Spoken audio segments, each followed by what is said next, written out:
This video is extremely important. If you've seen the first video, you know that I'm right and that you must take me seriously. So they brought up that he had a history of mental illness and that he blamed the NFL, for what was happening. And keep in mind, this person was part Japanese and part black. And I'm not saying that Japanese are behind it, mind you. On the highest level, they're not. But it's not a coincidence that the Japanese in popular culture take martial arts the most seriously when it comes to being offended over issues related to martial arts, right? It's basically black people and Japanese are the most likely to get angry and to want to argue with you, what have you. Now, I have a long history of complaining about how I'm being fumed and poisoned with 23 witnesses on record and people are ignoring it. And I say that the government owes me compensation and I'm mad at martial artists, I'm mad at the church, what have you. And there's strong parallels there. Plus, he's from California, or he played football, high school football in California, and they brought up Santa Clarita, which is like the word Santa Clara, which is the county where I'm from, Santa Clara County. Okay. Also, before I came across the MSNBC video, I had brought up the wordplay connections, and I brought them up for years leading up to this incident. And one of the people they brought up was as an expert of some kind named Donell Harvin. So you have the Don, the sun, right?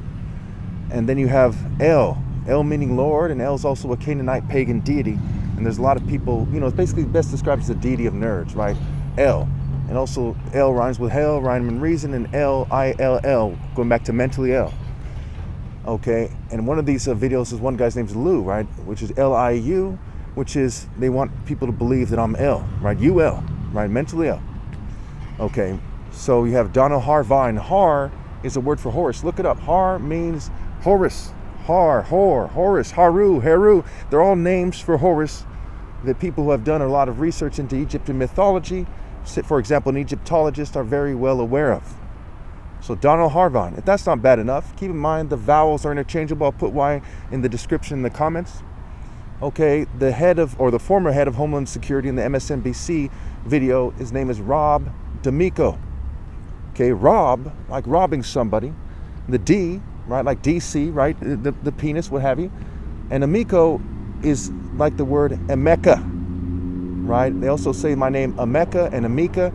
Okay, Amico is like another variation of that. Interchangeable vowels, vowel to L, right? In ancient Egyptian mythology, the vowels are interchangeable like Ra and Re. Set was also called Sut and Suti and Sutek. And so quite often they'd write it with ST and they'd fill in the vowels. So it's also Sot, Seat, Set, what have you. So Emeka can be Amico with that same formula. Form, you, lay, formula. So when we look at the parallels here, also the fact that the guy was very organized in many ways, right? When the picture they have him, it's like he's an organized professional shooter.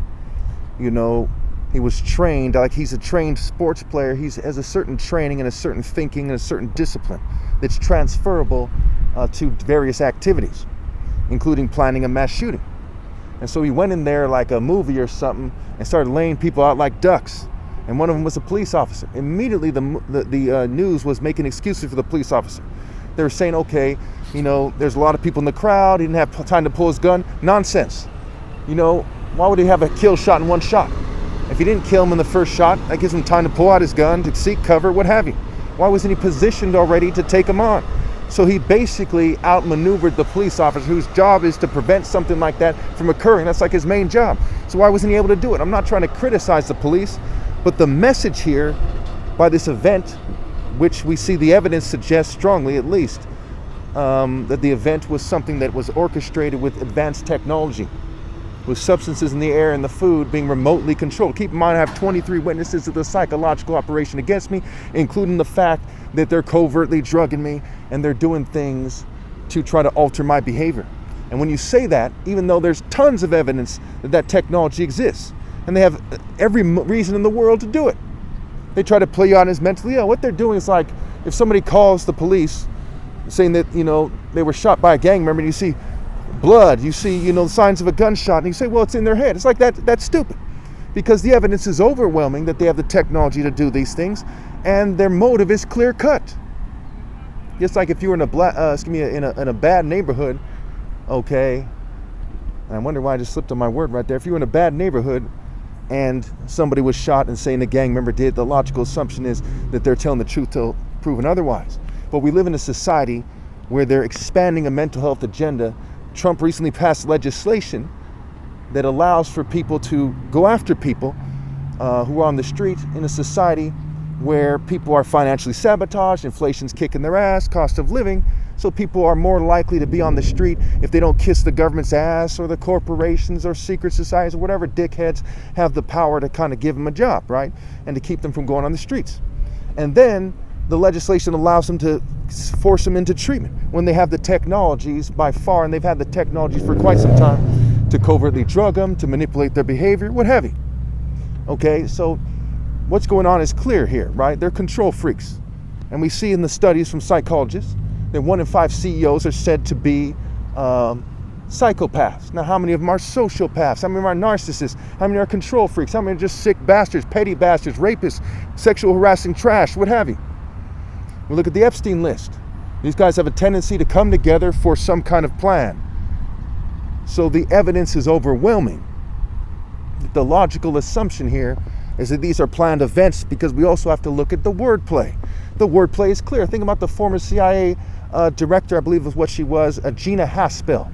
First of all, one of the few females I dated in any significant way, her name was Gina.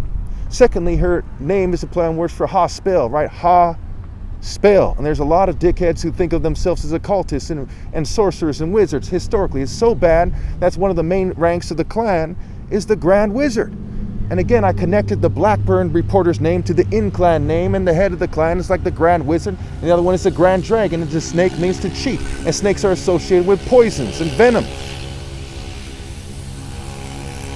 We get some dickhead driving by, and there's whatever that thing is, a scooter, loud and obnoxious. It's a small town, I don't think that's a coincidence.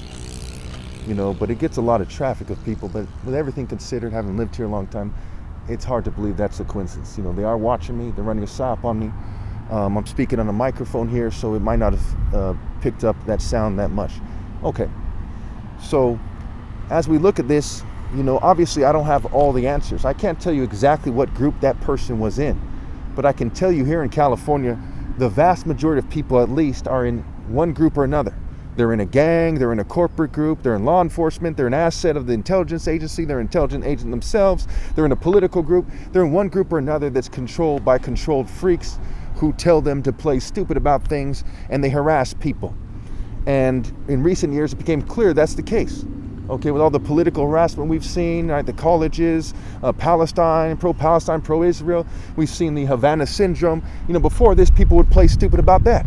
They would even play stupid in a country with a history of harassment, that people come together and harass people, where they have articles about group bullying and workplace bullying, where a lieutenant in Santa Cruz, which is like an hour away from where I'm standing right now, came out and said, yes, people are coming together and they're harassing people and they're using technology to do so, okay? But yet you have people pretending that people are mentally ill if they tell the truth about this, even though it's open and shut.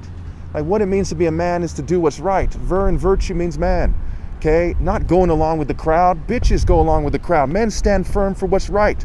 10 toes down for what is precisely right. Think about it.